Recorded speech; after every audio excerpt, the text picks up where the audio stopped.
Good evening. I'd like to call the November 28, 2017 Board of Selectmen's meeting to order. Can we all please stand for the pledge? I pledge allegiance to the flag of the United States of America and to the republic for which it stands, one nation, under God, indivisible, with liberty and justice for all. Okay. I don't have any announcements. Is there anybody here for anything that's not currently on our agenda? Seeing as no, move right into the tax classification hearing from the Board of Assessors. No need to open, is this a public hearing? Yes. So I need to open, no? Oh, is it? It is. It is a public hearing, It was advertised in the paper, so I guess it was. so it's a public hearing. So you just open it. Opening the public hearing. Holding a public hearing Tuesday, November 28th at 7:05 PM in the Municipal Center in accordance with Chapter 39 of the Acts of 1982 for the purpose of receiving public input into the determination of the tax rate for each class of property for the fiscal year 2018. I'd just like to say it's chapter 369, just in case anybody's interested. Oh, I'm sorry. I was gonna correct them as well, but. Okay.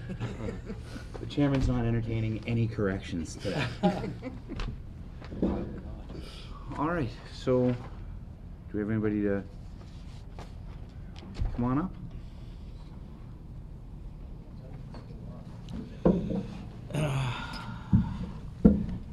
Good evening, Jack Blatchford, Chairman of the Board. Griffin, member? Just go over some figures that we have. As I believe you all have the sheet as well. They are estimates as of yesterday. So based on our 2016 sales, the average single-family home will see a 12% increase in assessed value from fiscal year 2017. The total assessed value of the town saw a 7.5% increase from 2017. It went from $913,839,673,000 to $982,045,925. So, based on the sales, it's 7.5% increase. Increase in single-family homes, we saw probably about 35 additional homes. So it wasn't a large number of homes, it was basically the increase in the sales that pushes the value up. The anticipated fiscal 2018 tax rate we figure to be about $16.07 per thousand. That's a decrease of 65 cents per thousand. Based on the numbers, we came up with the average single-family home assessed in Douglas to be $296,100. In fiscal 2017, it was $275,300. And this will see a tax increase of about $155.30. The board is suggesting a single tax rate for residential and commercial, industrial, personal property.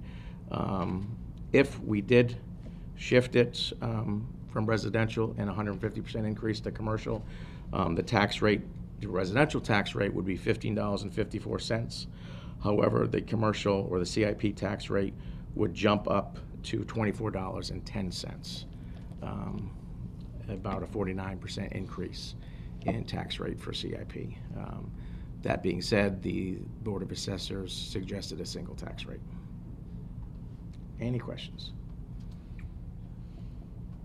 Yeah, I don't think we've ever had any discussion seriously of going to a dual rate, and we want to stay competitive with other towns, and we have such a small business base anyway.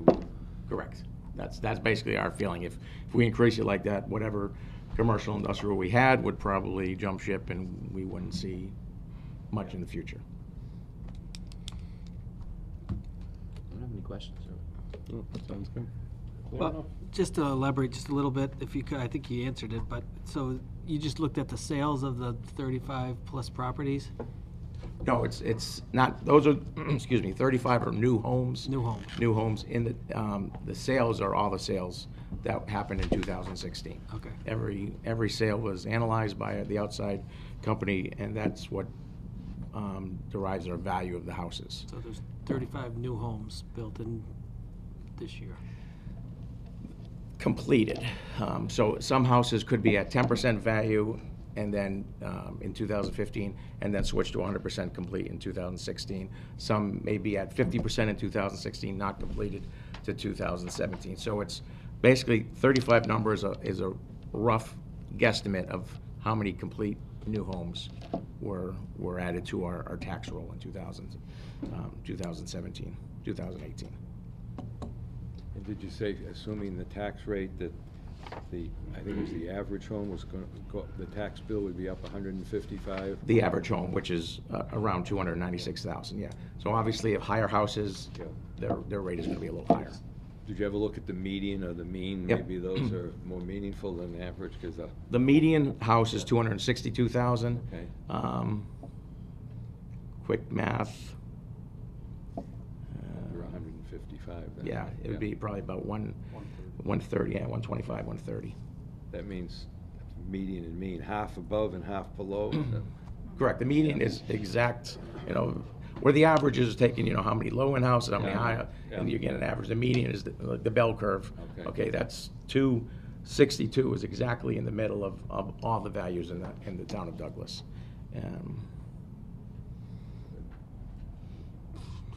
So their rate will probably go up, like I said, about 125, 130.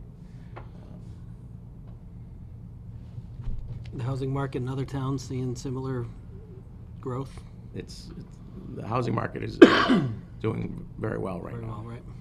Good.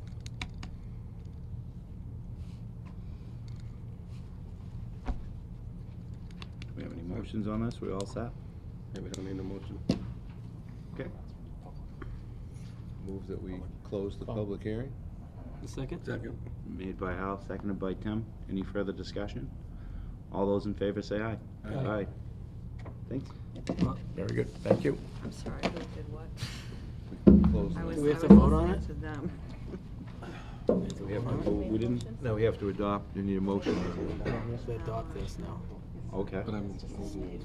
right? All right, We who have made to the take a second? motion and adopting a Kevin, single who made rate. the second? We don't Hal do it made the now. motion? Tim, Okay. Hal and Tim. Just have a unified. It could be, I move to approve a unified rate and to adopt a tax rate of $16.07. 7 cents. 16 or 7? Is that what it's 16? That's what it is, 16 or so. Yeah. They're not voting on the tax rate, they're just voting on the fact that it's a single class. Okay. Okay. Yeah, I move that we adopt a single tax rate for residential and business purposes for the town.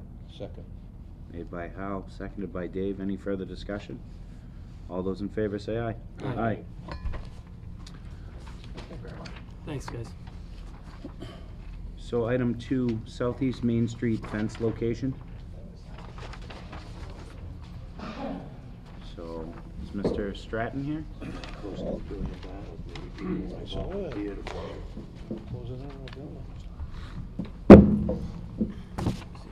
Morning. Good morning. Good evening. Good evening. How are you, Tim?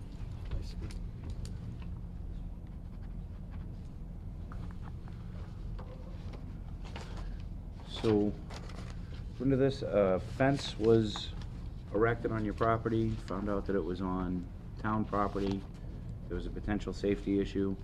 Right. So it was brought to our attention after Mr. Stratton started to put up his fence that a section of it may have been on town property and it would have obstructed the view coming out of Southeast Main Street, looking to the west, coming out of that intersection. So myself and Mr. Cundiff went up, we had conversation with Mr. Stratton and his wife. He did a lot of work on the fence, put a lot of posts in, a lot of hard work, I might add. And we explained to him why we were there, and he was very reasonable when we discussed it with him, and understanding, and we looked at his yard, we looked at where the fence was going, we looked at the site angle, and we looked at the property marker, and he agreed to take down everything that was on town property, leave up one section of fence that he had running around up Southeast Main Street, and it goes right to the barrier, and it's probably now, that little section that you have was probably... Couple feet. Yeah. over the I line. looked at it today, I went back, and there's probably 3 or 4 feet of it which is on the town property, but it does not affect the sight line coming out of Southeast Main Street. So from a public safety point of view, I have no concern. Like I said, I went again today, and the day we went up there, I think the day after, he had the poles that he had already put up, already down, and like I said, he's been great to work with and very understanding, so I have no concerns from a public safety point of view. Okay. And you're just asking to keep that section of fence up that is on town property, just to public safety, well, for your safety, if you keep your kids in the yard and... Exactly, yeah. Makes sense. How old are the kids? 6 and 3. Ah. I probably want to fence up Yeah. too. You know, and if at any point it ever became, you know, if somebody complained about it or it ever became an issue, I'd still be happy to cooperate, you know, with the town and, you know, do whatever I can do to. Well, it sounds like you've been pretty accommodating, you know, off the jump, so. Yes. Bless you. So I don't see any reason why we can't leave the fence there. So town council We have suggested- esteemed town council Yeah, here. it's- When the esteemed one shows up. Yeah, I'll Can you handle it fill till in he till shows then? up. All right. Jeez, you guys are killing me. Mr. Chairman, members of the board, what I'd suggest is that you direct me to put together a licensing agreement which would authorize the fence to remain on town property if that is your wish. A license agreement is different from a lease. A lease has a term of years. A license agreement is a document that is terminable at will, which means that the Board of Selectmen could wake up tomorrow and decide it was a bad idea for any reason or no reason, and could decide to terminate the right for the fence to stay on the property. This just memorializes that, you know, there's been an exchange of viewpoints and an agreement, and so that, you know, in future, nobody's ever in doubt as to what happened. And there's no money changing hands. No money changing hands. And would that be recorded in the registry? It certainly could be, if you wish sell to. his property, it might make sense. Somebody might question that when he's Yeah, selling it, to have something Yeah. on record. yeah, We could give it to him and he could record it if he wanted to, I think. yeah. That's probably a good precaution. I think it's a beautiful fence. I was impressed as I was watching it go. And in the back of my mind, I was wondering, more, not so much about the eyesight, the vision there, but snow removal and things. But yeah, it is That- close to the road. I mean, he might have there's nothing you can do about that. We get killed with snow and the Yeah. plows hit it, and it's probably gonna hit your fence, but I'm sure you're well aware of that. And, Absolutely. but he doesn't have much room there either. It's the road, Yeah. the small piece of property, and the house. So, I mean, it does look good, and you did do it. How do you think I felt having going to tell him? I think you might have to take that down. Yeah, no one wants that, I don't Yeah. think. The bearer of bad news. Right, right. So can we approve a license agreement if we don't have it before it, or just, Yes, you could. You could just direct me to draft it up consistent with what you've Okay. said, and perhaps authorize the town administrator to execute it. so moved? Second? I was gonna say the same thing. Well done, Hal. Motion was made by Hal, seconded by Mike. Is there any further discussion on this? All those in favor say aye. Aye. Thank you. Thanks. Thank you. Good luck with it. All right, so the solar array proposed bylaw change. You folks wanna?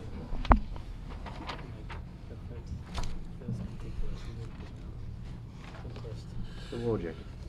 Mr. Chairman, Matt Carter and his family bring a petition to your attention looking to have a town meeting article set up for the spring regarding solar energy facility zoning treatment. Just by way of background, the former zoning official ruled some time ago that solar energy facilities would be categorized and considered manufacturing for purposes of zoning analysis in the town. And within the commercial, a commercial-sized solar farm is permitted by right in the industrial zone and permitted by special use permit in the RC1, RC2, and commercial zones. the town has very consistently applied this policy. So the Bosma solar farm is in an industrial zone. It went through site plan review through the planning board, but there were no zoning issues because it was as of right. And I'm gonna hope I pronounce this last name correctly, Gio property is residential commercial 1, and the special use permit was entertained by the zoning board and granted by unanimous vote on the 2nd of November in 2011. So this existing policy that Adele set up is now the cause of this conversation because Matt and his family want to build a solar farm on a piece of land that is split between rural agricultural and village residential. It's actually a blessing that Adele found that it was manufacturing, because otherwise it would be a use not mentioned. And a use not mentioned in the zoning table is very difficult to achieve. You would need a use variance, which is kind of like threading a camel threading a needle. It just doesn't happen.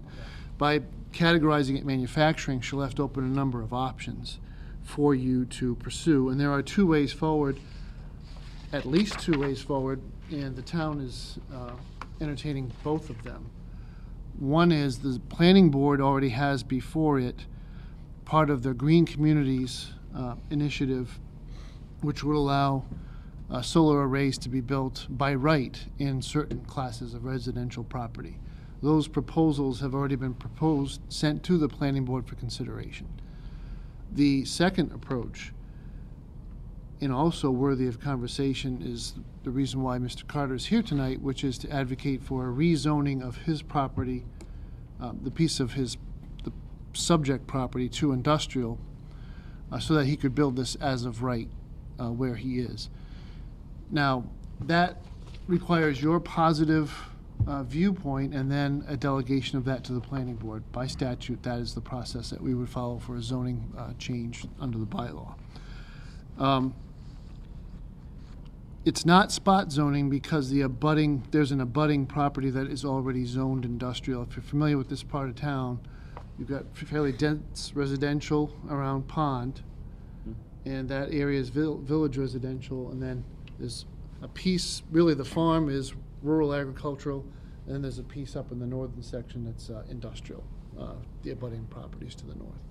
So he's just looking to extend an existing zone boundary a little bit further.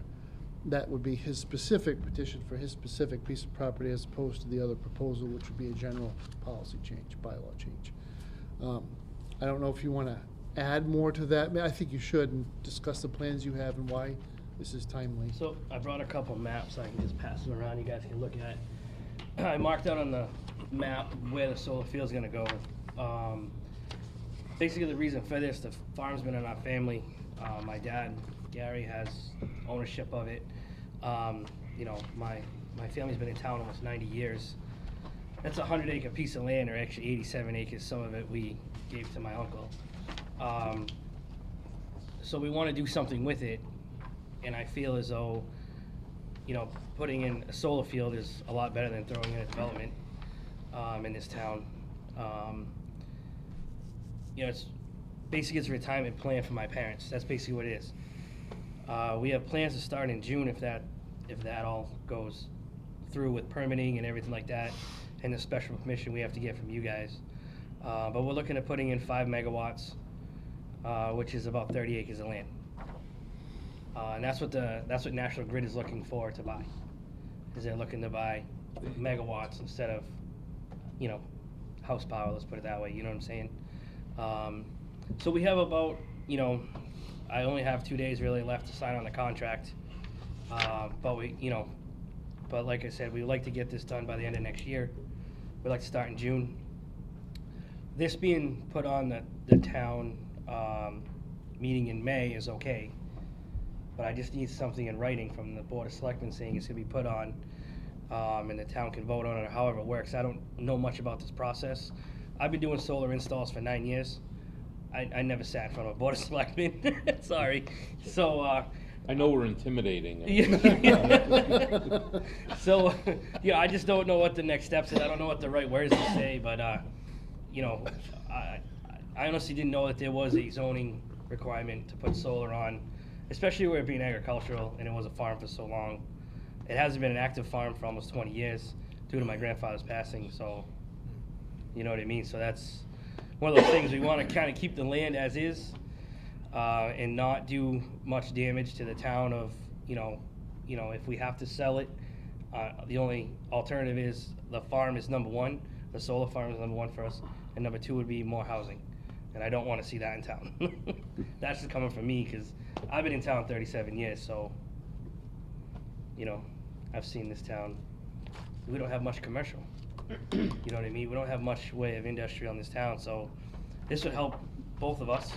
This would get us in a different tax bracket, so help the town get some, commercial tax dollars and all that stuff, so kind of hoping it's a win-win for both of us. To be clear, National Grid isn't buying any land. No, they're not buying any land. We're gonna be the Just the power. leaseholders. We're the leasers Right. to National Grid. Yeah, and they're buying just the power. Understood. So they have to pay, the reason they like this land is we're only literally a half mile off of Manchog Road, and there's no other solar farm down, they call it the M route, down into Millbury. So we're clear to put 5 megawatts on the, that's why they like it, so.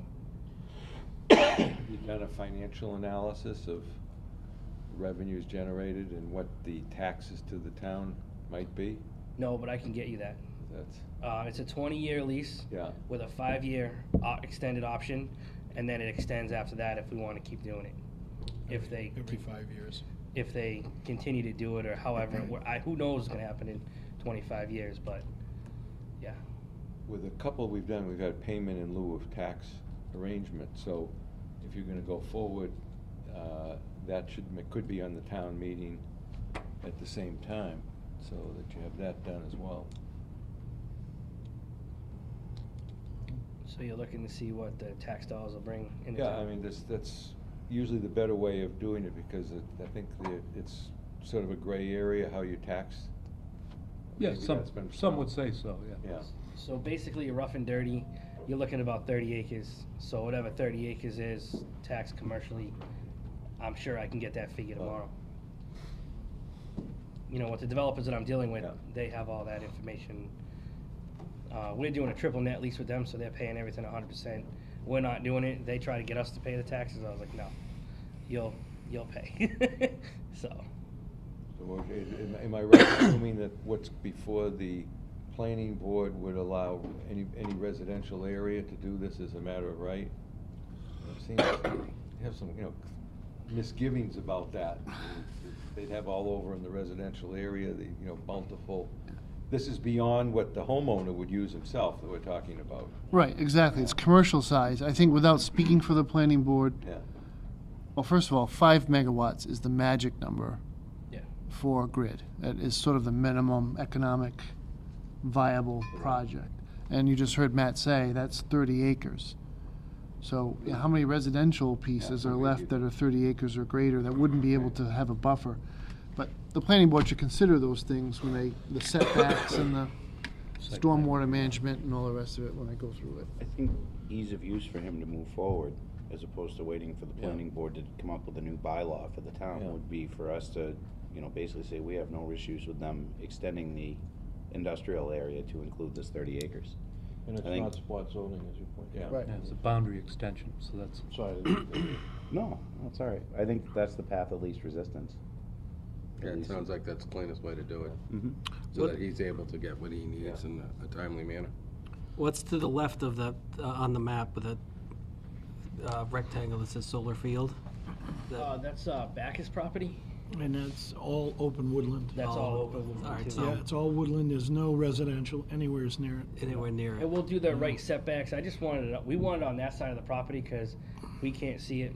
Nobody can really see it. Absolutely. It's nobody out of the, from- yeah. we have a fire access road that goes up to Castle Caves. We didn't want to put it in the way of that if anything ever happened, stuff like that. So that's, and it's out of all like the wetlands and everything over there.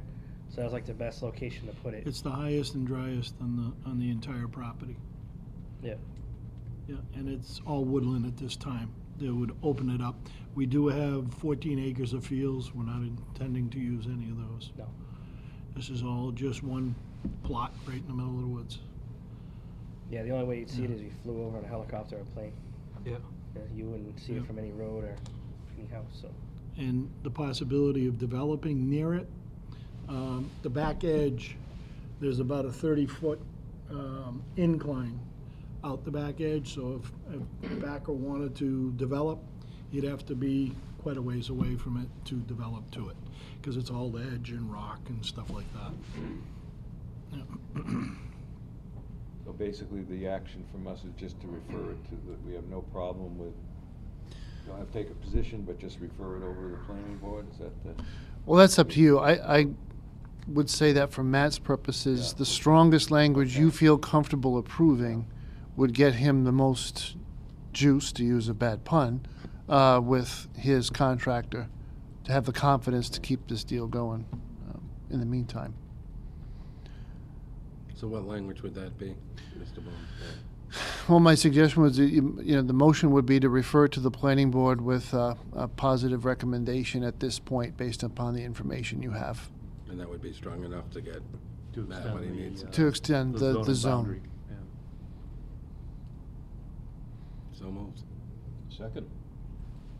Made by Mr. Hughes, seconded by Mr. Cortez. Is there any further discussion on this? Just that we're trying to foster industrial and commercial development in town, and this is an excellent example of it. Absolutely. I don't want the town to get in the way of people trying to do business. Exactly. So, I just need a letter, tomorrow or Thursday, if you could. I could pick it up here, or you could email it to me. It's up to you guys. can you take care of that? Yes, we can. All right. That way we can just put it in the I just have to hand it to them, so they'll keep moving forward, because they won't move forward if we don't have anything positive, you know what I mean? Right. And it will get passed right up on, and then we'll be back here in the spring. We'll send Tim himself over to talk to him. How's that?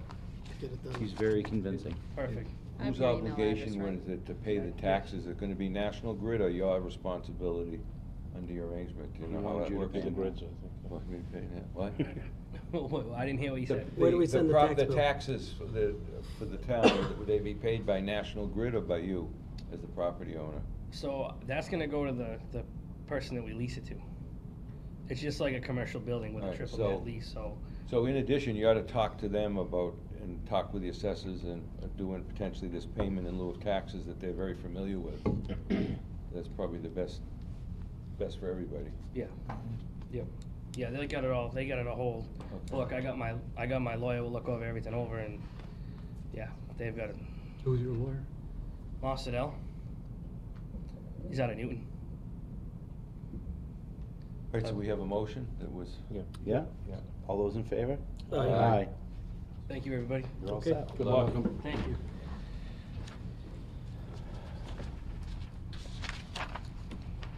All right. So, Matt, on your email, item 4, are we still going over this? Mr. Chairman, if you don't mind, I'll briefly give you the outline of this policy for presentation purposes. Sure. And then we can start the clock running on the 3 readings at your next regularly scheduled meeting.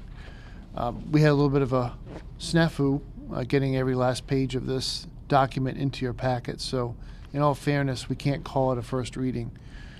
The town needs a health insurance overarching guiding policy for how we deal with eligibility, termination of benefits, and the whole 9 yards, because it's a complicated matter. It's one of the most important and complicated aspects of employee relations that we have, because people change policies, sometimes they opt out, they go through changes in life.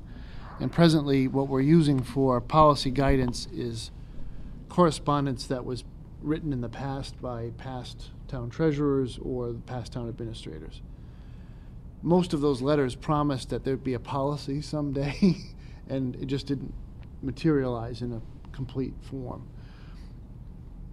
What that causes is a challenge in making sure that we're consistent, we treat everybody the same. Which is one of the overarching messages of Chapter 32B, is that towns need to deal with their employees in a consistent and fair manner across the board. So Chapter 32B does authorize municipalities to arrive at these policies, provided they are consistent with 32B. And what we've done is we've taken bits and pieces from letters in the past and a more recent development, which is the next item on your agenda, and dealing with the retirement of Chief Foley and some other incidents that sort of militated for this to be done. Wrote down the policy, and we've now vetted this policy through Labor Council twice. So Brian, Attorney Mazur, has seen this twice. We worked through it with members of the Finance Department who actually administer this in the Treasurer's office. We went over it with the school business manager. It's been out to USI, which is basically our broker, and they've reviewed it. So the next step really is the policy comes here for 3 readings. It will also be reviewed by our carriers, so Harvard Pilgrim and Tufts, and it will be reviewed by the Personnel Board, because trying to keep them involved in the advisory role that we've established for them on all these policies. So those would be next steps. It's a work in progress, but a lot of it is pretty polished and has really been thought through pretty carefully. Section 1 is your usual definition. Section 2 addresses overarching concerns. During labor negotiations, currently with some of the unions that represent workers at the Douglas Public School Department, that an issue has arisen where one union in particular is pushing for language in the town's policies to guarantee that every bargaining unit will receive the same health insurance offer. Frankly, that is already part of 32B and may not be necessary, but I can see where they're going with this, because there are some places in the Commonwealth where different bargaining units come to the table and they have slightly different arrangements around co-payments and co-shares, and they don't want that. I don't think we want that. It's an administrative nightmare, so it was an easy thing to give them, but it needs to be in a written policy. The second part of Section 2, and this is the part that I think is kind of important, I think there needs to be a mandated channel of communication between the administration and the board, as well as all those voters who participate in town meeting. This is one of the fastest growing accounts in the town's budget. We should be reporting to you every couple of years, and we should actually be going out to bid this every 5 or 6 years, just so we keep everybody we do business with honest, and that they're disclosing all the factors that are going into our rates. I'll skip Section 3 because it's not important, terribly important. Section 4 deals with eligibility questions around our active employees, so their enrollment dates and any changes that occur to their active status. Section 5 covers our retirees. We have 2 groups of retirees that we have to have a policy for. One is that set of retirees who have not yet reached age 65, and then those who have reached 65 and are migrating their basic coverage over to a Medicare-based plan. Our co-share is the same, 50-50, but it's different. You have to demonstrate Part B, that you're enrolled in Part B, and there's other regulations that go along with it. Sections 6 and 7 establish uniform rules. We have 2 programs right now. One is waiver. So a new employee coming to work for the town may decide, I don't want benefits, the health insurance offering that you give. I'll just stick with my own. There is a stipend for those folks that's a couple $100. Then we have an opt-out program, which is a covered life, a beneficiary, an existing employee who's enrolled, who later decides to leave. That is a slightly more difficult decision, and when this policy was first set up years back, that was the only thing that was incentivized. The waiver came later. The opt-out is, $1,500 or $3,000, depending on what policy plan that person has purchased. Section 8 addresses the status of health benefits during various forms of unpaid leave. So we're just trying to establish what happens when you go out on FMLA, what happens if you're on an administrative leave that is unpaid, but you're still technically an employee of the town. What is the status of your benefits? Section 9 is devoted to issues surrounding any termination of benefits, and also in that same section we deal with the question of survivors, for those who deceased in the line of duty, or for those who are retirees and have survivors who have vested into the benefit. Sections 10 through 12 deal with our administrative issues, our open enrollment policy, open enrollment periods, qualifying events, and other key definitions. So that is the main thrust of what we're trying to do here, is kind of round out our policy book and address this key set of benefits. So it'll take 3 readings, which is a minimum of 6, 7, 8 weeks for this to be finalized for your final action. But I would encourage members of the board, anybody watching in the public, department heads, employees, to, pass along your suggestions, and we'll see if it is a necessary issue to address in this policy. Okay. Well, that brings us to, Just a question on, no questions. no, there's gonna be. I'm not gonna be here next week, so I'll get it out. Let me think of how I'm gonna ask this. So if you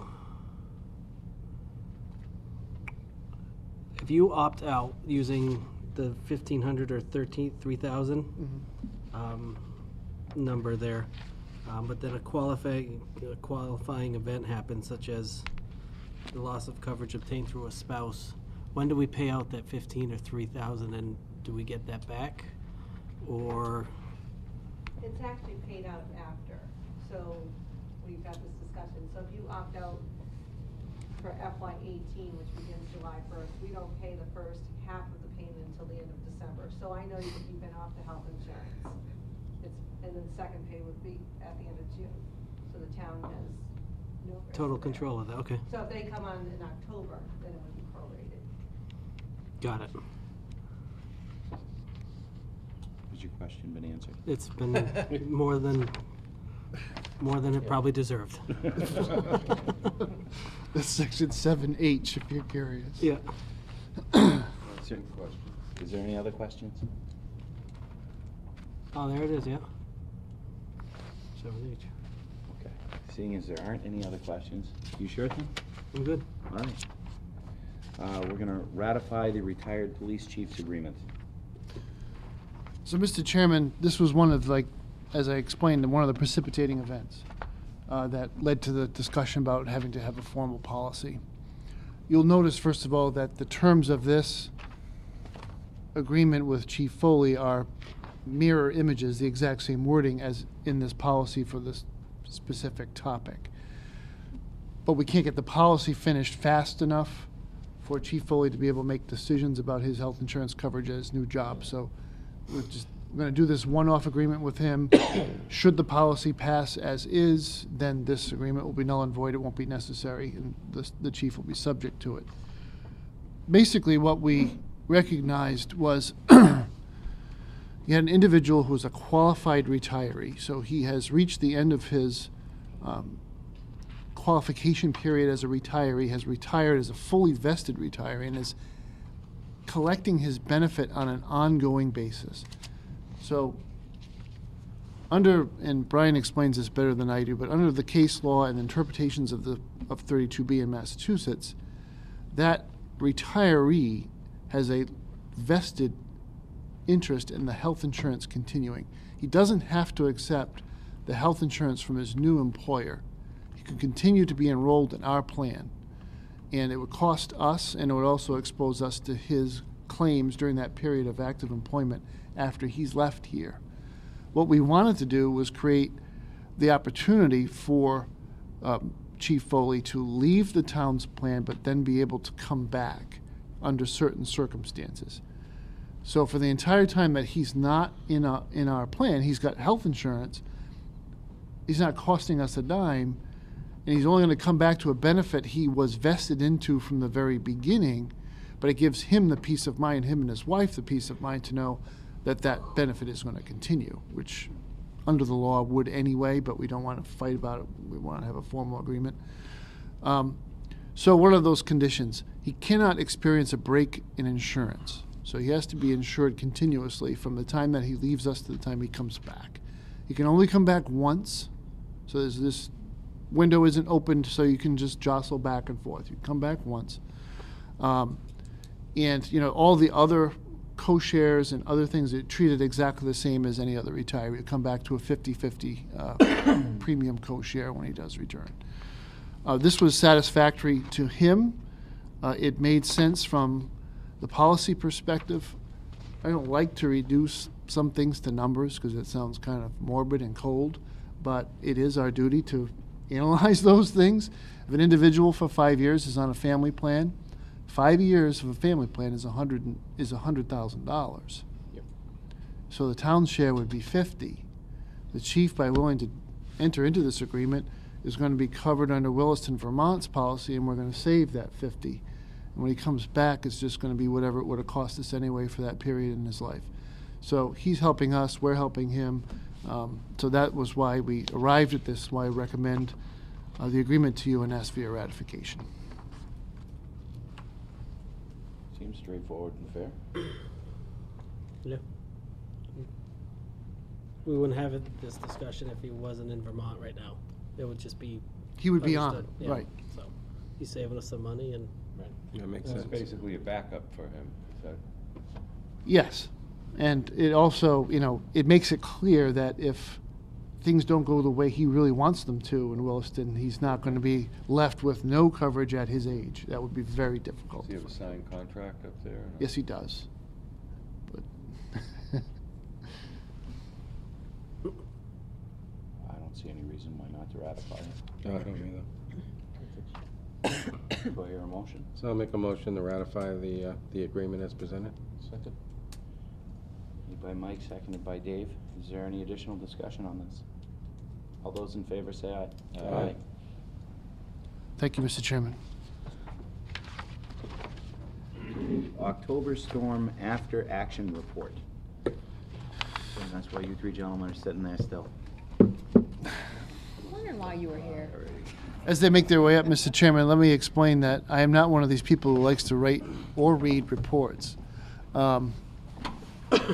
This particular storm presented some, I don't know if they're unique challenges, but they're unfortunate challenges in our relationship with grid. The purpose of the report was to capture those ideas, and hopefully, I don't like being a passive person.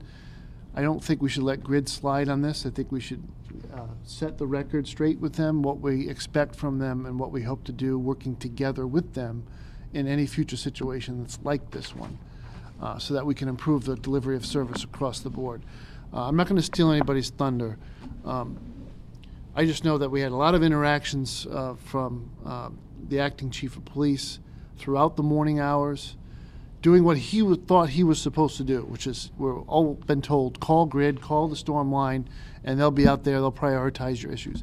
I don't think you heard back once over the course of 10, 12 hours. And we ended up meeting in my office, and then John and the chief continued through the afternoon to pester the different people that we could reach out to from grid. The formula for disaster and emergency response is when everybody just decides, the heck with this, we're just going to help ourselves, right? And everybody just jumps on whatever's in front of them. And we found out there was a team in town that was starting to do some work, and John went out and grabbed him by the ear and took him around to the different places that we thought were important, not what he had on his list. So, yeah. But it's not really the way things are supposed to work. That's all I'm going to say. I'll come back at the end and talk about the letter and maybe some of the learnings, but if you want to share more of the experience, we've got a little bit of time. Well, John and I spoke the night before because they were talking about a storm. I'd received some calls from National Grid where they left voicemails stating that the storm could have some impact, but not to fear. They were putting 50 crews on.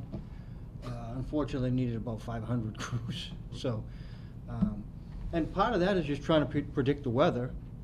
And we know that even the weathermen have a hard time doing that. So John was out probably 8:30 that night, starting to chase trees, down trees. And then probably around midnight, he had to call in, or 10:30, he had to call the highway guys in to clear roads and things like that. And then about 12:30, the fire department started getting toned out for things. I think one of the first calls we had was on Shady Lane for a down power line, and it was a live wire that was arcing and causing fires, and it was a very dangerous situation. And it took probably 15 or 16 hours to finally get that rectified. That's calling them saying it's priority one, it needs to be taken care of. someone could be electrocuted, a fire could burn down a house.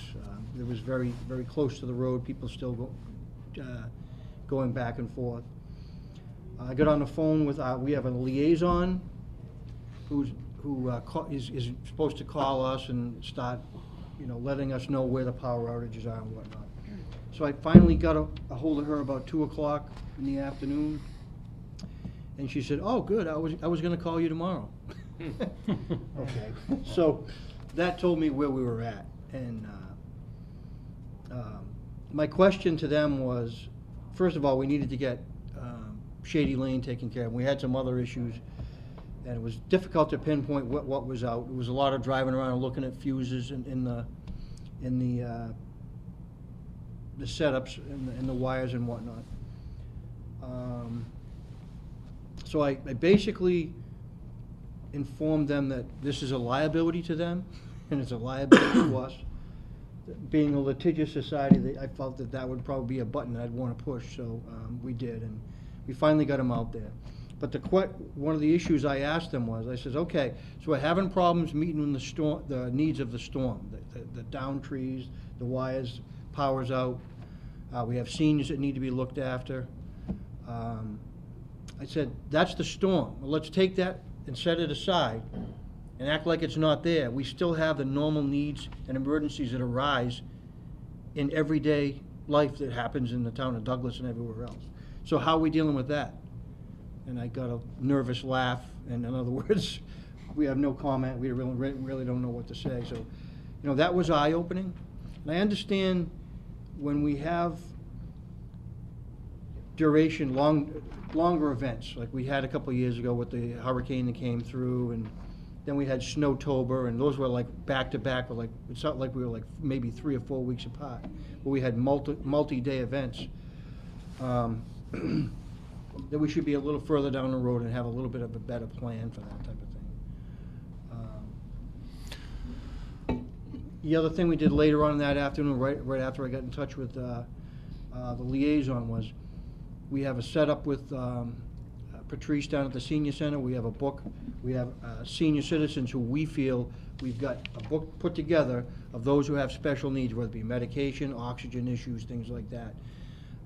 And we started randomly calling those people and through the information that we've obtained, and we targeted a number of them. I think we hit 5 or 6 that had needs, oxygen bottles we had to get to them, help them get oxygen turned on, or change bottles because there's no power, so it's hard to see as well. So wanted to let you folks know that we have that type of a system set up where we actually actively go out and look and try to identify needs of those who are vulnerable in our population. So we handle those things. I think finally about 6:37 that night, we finally got that power line shut down. All it was really just get a truck out here, pull the fuse. That's all we're asking. But they have hazardous situations where they don't go up after a certain mile per hour, and I get it. But there's certain things. There's got to be ways to handle those type of things. So, how many times has Grid been through trimming the trees back away from the lines this year? This year, actually since that storm, I think yesterday was day 6. They had a crew just cutting dead hazardous trees for us, which is huge. I identify them, and right now they can't do enough for us because they know they're kind of on the hook. They're on the hook. Yep, their arborist was in my office yesterday. I haven't seen him in maybe 2 years. Sat in my office with me yesterday. So maybe this has opened their eyes a little bit, In my perspective, if we can get them to get us a truck here, and I've spoke with Matt about this, identify the live wires and not live wires. I've got capable crews in my own department that can open roads. But we're not touching anything that could possibly injure somebody. No. But if someone in a pickup could tell us that, I think. And the problem is, like the Shady Lane problem, we had somebody up there for almost 16 hours. So if you have 2 patrolmen that are working and they get caught in the storm, I mean, we're gonna look at putting more people on when the storm comes. But you get a firefighter and a fire truck tied up there because you can't, once you get there, you're not gonna leave that for someone to leave their house on Shady Lane. and, you know, walk out into a live wire. You can't leave it. So we call them continuously. This is a priority one. You gotta get somebody out here. It's a live wire. And they have their own protocol.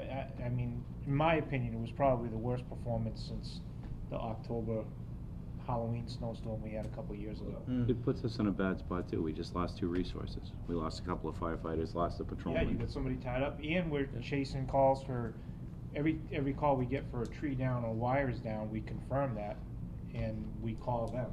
So it's a lot of running around, but like you said, you know, you get one of those things, and you don't have them coming out. You can't just leave it. You have to sit and take care of it, make sure nobody drives into it or walks. Yeah, Manchester and Mumford was the same way for a while. It's just.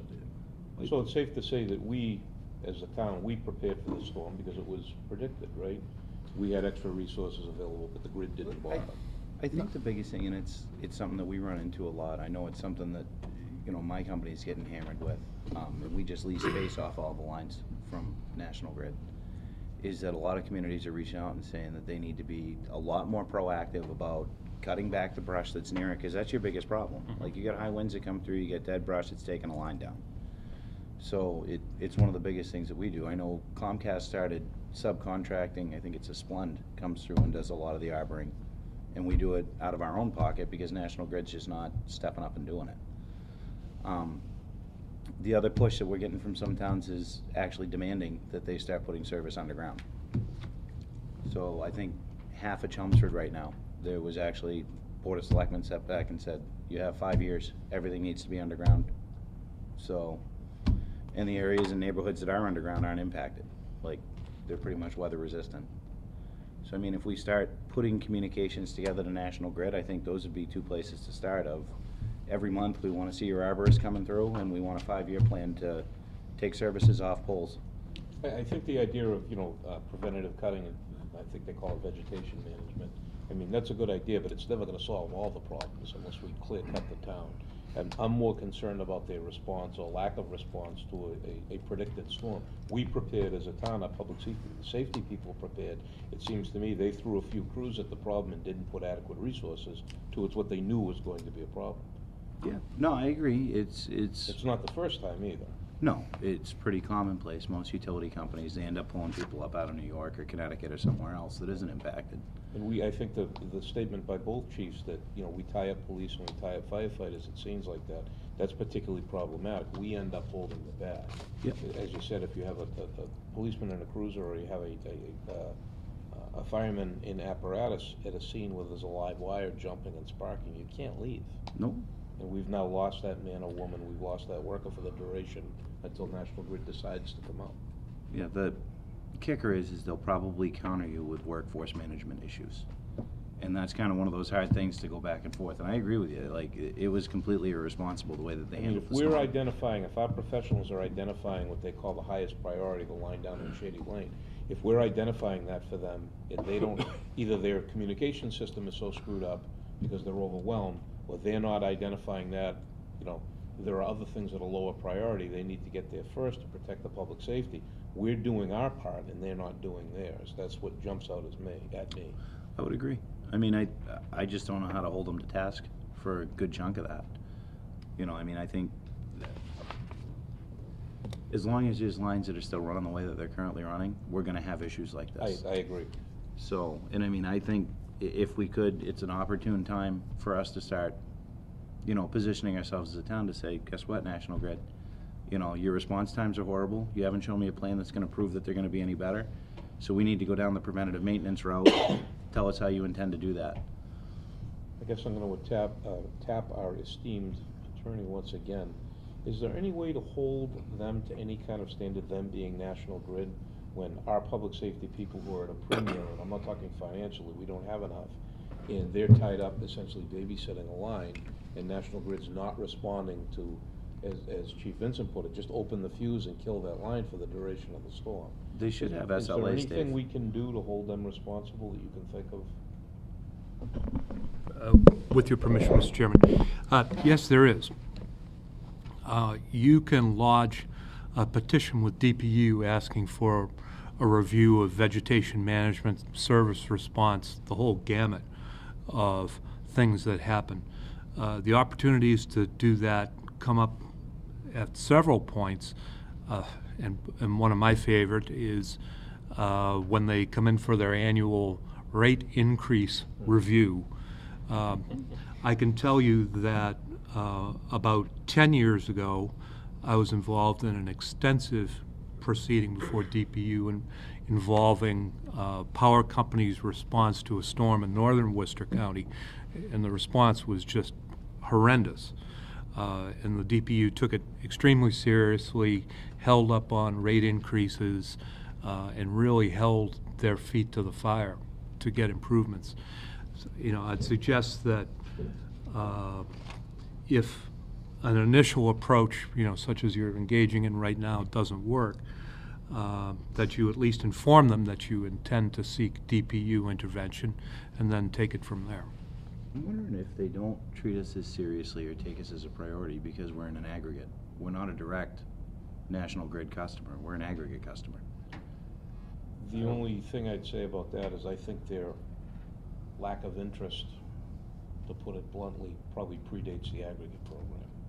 Well, I think National Grid service has always been atrocious. I think the October storm that hit here, I was up in Mason, New Hampshire, which is pretty much in the middle of the woods, and we were without power for 4 hours. Right. So PSNH had us restored 4 hours time and everything else, and my sister-in-law is sitting down here on Martin Road like, yeah, we've been without power 5 days now. I may drive up there to shower. Yeah. So there's a difference of like night and day. So, and the excuse of, well, it's a highly vegetated area. I'm not kidding you. Like, there was moose in my yard. I live in the woods. And I had power back in a few hours, so. I don't know how to get them to decide that. One of the things that's going on with a lot of utilities right now is people are focusing on what they call NPS, or Net Promoter Scores. So National Grid is one of the only companies that doesn't care about NPS, because when they did the initial surveys on them, they were rated at a negative 107. So, and I mean... That's not good. No. Well, my organization... Push that number up a little bit. We're a -7 at Comcast, like, and I think Amazon is a +96, to kind of give you an idea where it goes on the gamut. Hard to have a sense of shame at that number. Yeah. It's, some companies, utilities in particular, because of the way that they're regulated, they know they have a captive audience. You're not going to go anywhere. So there's nothing that really incentivizes them to perform, at a higher level or give you a better level of customer satisfaction until they decide to start opening markets for utilities up to say, now you have competition. You're going to kind of get stuck where it is. You have to lean on government agencies like, the PUC or areas like that to say, you got to lean on them because their service is horrible. And about the only thing that you can do is, municipalities holding them to the accountability, saying you're going to have to fix your infrastructure and change the way you're doing business. So I just don't know what legal avenues that we can really take with them other than what Mr. Bowen detailed of, we can do a utilities, complaint, which they do take seriously, and, they'll rake them over the coals, and then they'll slap their wrists, they'll pay a few $100,000 in fines, and then they're gonna come back in and take more money from us. You have a liaison with National Grid, is that right? Has that person remained the same for the last couple of years? It has for the last few years. We had a couple different ones in the Yeah. beginning, back in those early storms, but we've had the same one for the last couple of years. And she was good once we got Yeah. hold of her, but it was like nobody wanted to say what was really going on, speak the truth. It was, Right. oh, we don't really know what to say. Well, Hiding behind from your a phone's bad. risk management perspective, my concern is the regular emergency that go on within the town. And when you lose power, those emergencies spike a lot of times because you have a lot of dangerous situations coming together. People are using generators, filling hot generators with gasoline. They're putting generators inside their house or on their deck and not ventilating properly. We were fortunate that it wasn't really that cold at that point, so all those type of things can really cause a world of hurt, and which puts us in a real bad spot because we can't adequately respond to that. Say a car takes out a pole and it's live wire down. What are we going to do? We got to cut someone out of the car. We need a fuse pulled. We can't do anything. So it's sort of it sort of hog-ties us, and, you know, it's a bad situation. If we had more capital, we could actually do what Shrewsbury did. We'll be our own light company. Holden still does that as well. Thank you, Mr. Chairman. I did want to say that utilities hate DPU intervention.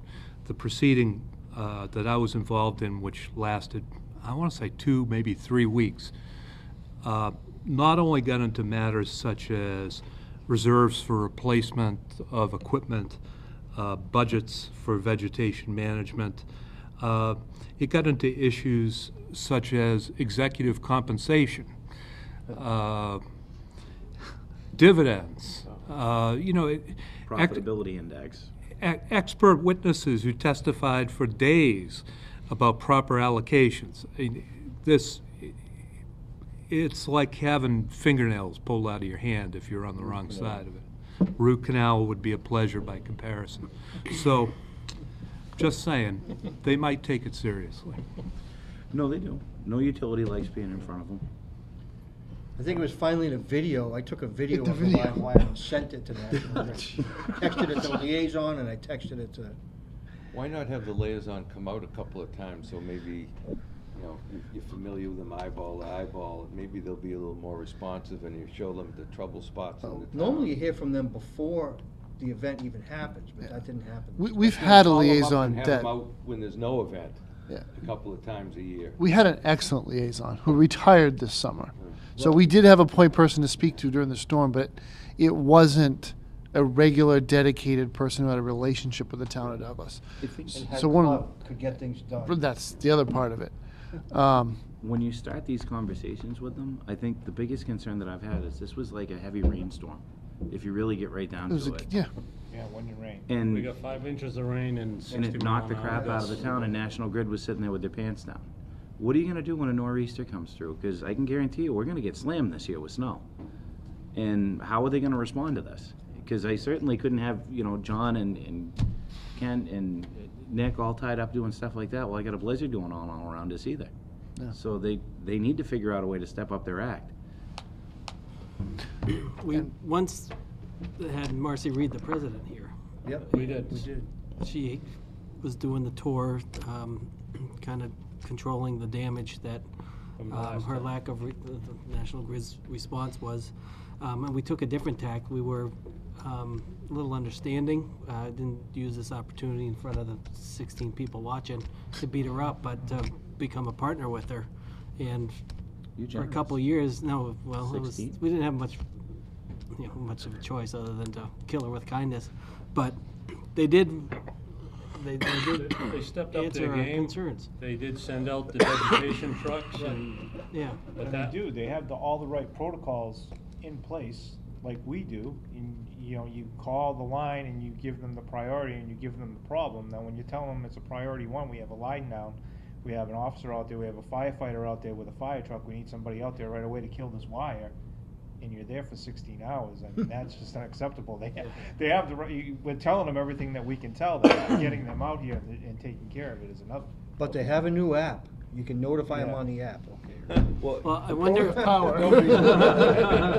Protocols are only handy if you use them, like, and you actually follow them and stick to them, which it doesn't sound like they do. I No, can. we called, every call that we get of wire down or, you know, branches on wires, we confirm it and we call the hotline, everyone. So we're calling them constantly and they put it in their system or whatever and they'll prioritize it and we'll tell them based on their protocol what we think it is, and then they'll review it and they'll prioritize. We call them on Shady Lane multiple times. So how did we get the president of National Grid out here last time?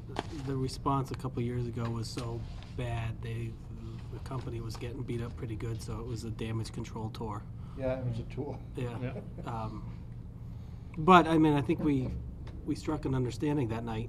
We And did, it might, and I- instead of going to the, sorry, John. No, Instead of going, with a right hook and hit the state regulator approach, to maybe invite her here to reaffirm that understanding that we had a couple years ago. we lost our rep August 1st. We got an email one day, Bob Russell. that he was retiring as of today. And we haven't had someone to talk to. The arborist gave me someone to talk to, but she's in another whole district. If I call her with a street light problem or something, she does get it taken care of, but it's not our person. So the arborist told me yesterday, now, we really shouldn't be getting this information from an arborist. They should be talking to Matt or you guys, that after January 1, there'll be a new person in charge of our district from within their company. But that's all we got out of them. But you guys should be informed of this long before now. You know, we shouldn't be this far into it wondering who should we talk to. We should just hope for good weather until January. Correct. Yeah. 1st. Yeah, that's what we're supposed You to do. know, I mean, Bob, What are the odds? I'm hoping for that one-day notice retirement to happen to me. That'd be good. yeah, that's a good one. But Bob gave us his cell phone number. We could call Bob at home if we had to, but, you know, so that relationship is not there right now. So we have no We're one, making like we they have no used to. Bob Russell? We don't have a Bob Russell. I think I just ruined Matt's next statement, but I think he was gonna tell you guys that. No, I also wanted to turn the conversation to, you know, I don't mean to sound overly dramatic, but for me, this is a smaller town than I'm used to working in. So this is the first time I've seen it operate this way. Maybe not the very first time, but we have to do some planning around, and I think the four of us are committed to do some planning around and coming back to you with a report on it. How do we handle a severe multi-day event with our existing staff? And the answer is we can't if we go full bore right from the beginning. So we're going to need our own plan B. We can criticize grid, but we also need to know what are we going to do if, you know, the storm stalls off the coast and it snows like hell for 3 days. You know, how we're going to keep the roads open with the staff of, you know, 4, 5, 6 people. Ernie Marks and a big pot of coffee. Yeah. So it's a thought process we're going to have to go through as part of emergency management planning. But I wanted to say that was one of our learnings here. But I wanted to compliment, by way of closure, unless somebody has more to add. You know, it was the acting chief of police who came in early in the morning, recognized that we needed to document the full list, and got dispatch working on the itemized list. And it came up to me, and then we started adding more and more information from John and the chief, verified all the outages. So when they finally did ask us for a list, we just sent it to them. We didn't have to build it. It was already in existence. And I want to be very complimentary to the Douglas Fire Department, because this is something I've always believed in. The effort they made, and I didn't have to tell them, they did it on their own, to reach out to identified vulnerable citizens is absolutely top-notch, top flight. It's not done in a lot of places, or it's done as an afterthought. The fact that we had the list, the contact information was up to date and good, and we were able to reach out to those people is public service at its best. So I want to thank these 3 gentlemen and everyone who works in those 3 departments, because really the town did not fall down in this storm. It was our partners at Grid. So Very seldom do I see these gentlemen fall down on the job. I wouldn't think so. One other point I wanted to bring up was, for multi-day events, and this is where it gets dicey, is if it's happening everywhere, we're on our own. We can't call mutual aid. If you have access that's blocked into you, you're on your own. And we've, you know, a lot of our full-timers live out of town.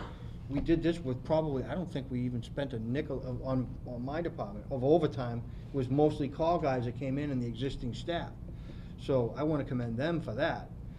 But it just goes to show you how we need to be funded adequately. And when you gentlemen have been very supportive, but we're trying to keep the overtime in check, and really work so that we're able to keep the call guys involved in keeping things running. So, like I said, it gets very difficult if you have a multi-day event and you're not able to receive any mutual aid, and you have some significant events that go, you know. But these gentlemen are great to work with, and I think we enjoy all working together. So They even enjoy working with you? Sometimes. Most days. They say they do, Mr. Chairman. It's really fun working with them when National Grid finally gets there. I bet. That's the fun part. You learned some new words? Yeah. Yeah? So, based on some of the conversation tonight, Mr. Chairman, I want to pass over the idea of the letter. I want to add a couple of the comments that I've heard, and there's no time pressure on this. Your next meeting's in a week, so I'll just give you another draft then. Sounds good. Thank you, gentlemen. Thank you. Thank you. And thanks again for everything you guys do. Thank you. Let's go over the minutes for the November 6th and 7th meeting.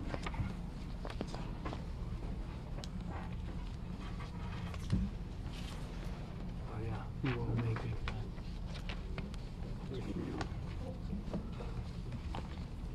That was a short meeting.